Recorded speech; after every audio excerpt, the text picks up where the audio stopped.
Holly10 arowa nelawsuit ye$100,000 US na Mama V anzi zvakare aite public apology nekuretracta statement rake.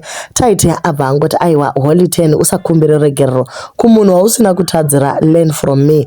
Vasiye vadzoke vachinyepa kuti vakawina kufadza madofu epaFacebook. Welcome back to the channel. Please don't forget to like and subscribe. So guys, nyaya haina kuzomboperera pa kungoti ndichamusungisa asi pakatozoita a letter of demand for defamation yakatumirwa musi wa 19 April. Tatamboti regai tisiye vanhu vaite focus kunyaya dziri serious dziri kuitika mastreets. But anyway guys, tsamba yakaenda kuna Mukudzei Chetsama. Letter of demand for defamation. We refer to the above matter wherein we represent Admire Mushambi, also known as Mama V, ndiye client yedu on the 4th of March 2025. On your Instagram page handle at Holly10 Music, you published a video where you uttered a statement to the effect that Ngochane, to be specific, you mentioned in vernacular while it's recording a video that our client is Ngochane. Furthermore, on the 18th of March 2025, you were interviewed by Owen Madondo, Anonzo DJ Ola 7 on DJ Ola 7 podcast show. The interview was published to the general public. During the interview, you uttered a statement to the effect that our client Ngochane, he had bad influence on young people, and for that matter, he did not deserve the NAMA awards. You even had the audacity to greet our client by saying in vernacular, "Yes, Ngochane, when you fortuitously met on the plane on your way to Zimbabwe from South Africa, 10 March 2025, which encounter you alluded during your interview na DJ Ola. Your statements were untrue, malicious, and defamatory. As a result of your statement, our client will generally be viewed as Ngochane and this has negative impact within the society. Your statements were intended and would ordinarily be understood by a reasonable person to mean that our client is bad influence within the society, especially young people. Ngochane and my organization Anenge should not associate with him. As a result of your defamatory statements, atori nema damage makuru on our client's personal and business reputation. Our client relies on his reputation as a brand influencer who represents more than 15 reputable companies. His social media has attracted a huge following of more than 1 million. Whatever our client is doing is purely for entertainment. And from your statement, there is no evidence yakuti munu uyu atori Ngochane. It is clear from your defamatory utterances on 4 March that whatever that you recorded, it was malicious and only meant to gain relevance from your Instagram followers at the expense of our client's reputation and good standing within society. We advise that our client's reputation has been damaged and our client has also been affected emotionally if one considers the negative comments that have been passed via several social platforms. In light of the above, we are instructed to demand as follows: retraction of the statement publicly within 48 hours of this letter being served upon you, a monetary compensation in the sum of $100,000 being damages for defamation. We trust that you will take this matter seriously and respond promptly to avoid further legal consequences.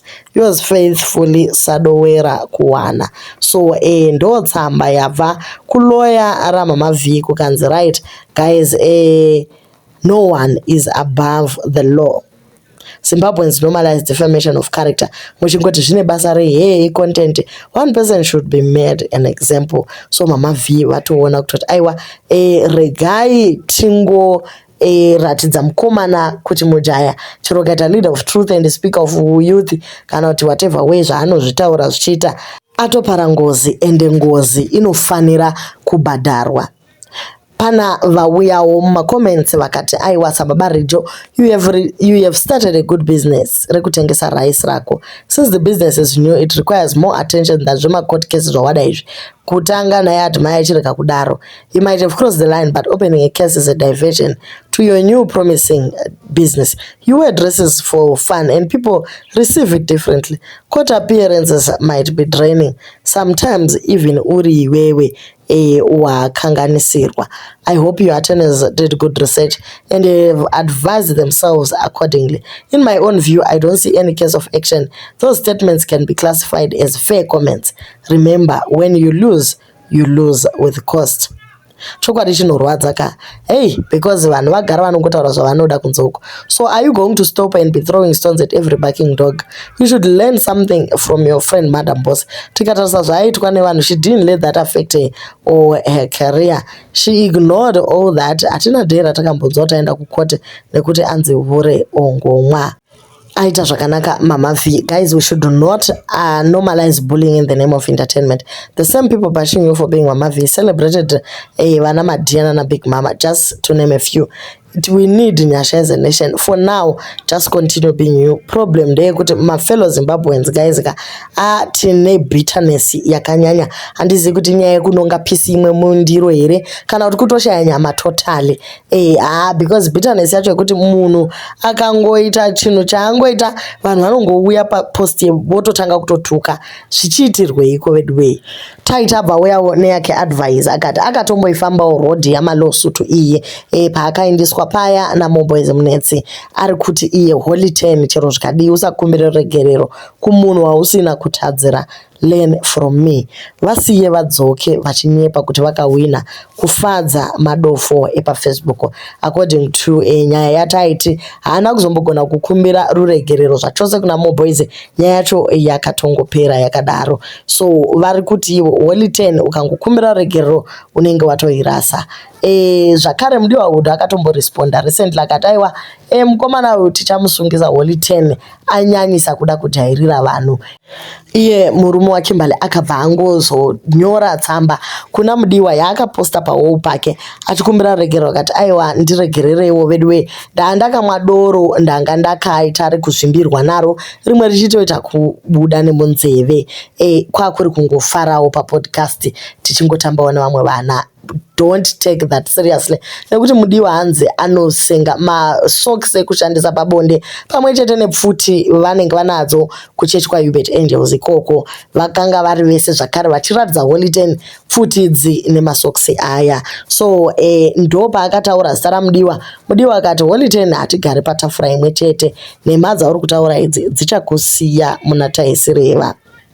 Vamwe vabva vangoda kutanga kutukana naTaiti vakati taitika siding with the holy 10 is like betting on the wrong horse. How can you side with someone anouya kuinterview akarohwa nechamba zvakadaro?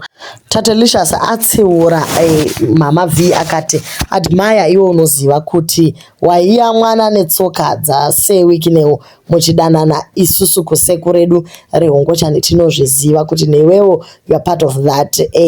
Saka rega kuda kuita zvinhu zvamalawsuit izvi. Saka Tatelicious uya abva apindurwa naMama V muinbox avo vazodzoka faster vakakumbira regerero vakati aiwa maini admire tazvirega hedu ngatikontinei neupenyu hwedu as if nothing happened. So ndo nyaya dziri mumamana guys, vanhu vari kungo sundana vakadaro. Taita akamanya neukuwo akati holy 10 usakumbire regerero. Tatelicious oti aiwa iwe admire. So nyaya itori papa ndekuti chero Madam Boss vakajoina live ya holy 10 vachiti kwewo uri kuita seko vamwe vana mumastreets. Madam Boss vaya vanoratidza kuti vari kusaida zvakare vanotopa holy 10 chance kuti vataure navo ivo vari shamwari yaMama V. Futi nyaya dzacho guys dzakangowanda ufunga kuti iskiti here kana kuti Madam Boss havadi kutora masaidzi here kana kuti chiri kuitika. Zvinhu zvacho guys zvakaoma. Do leave your comments on what you think about nyaya iyi.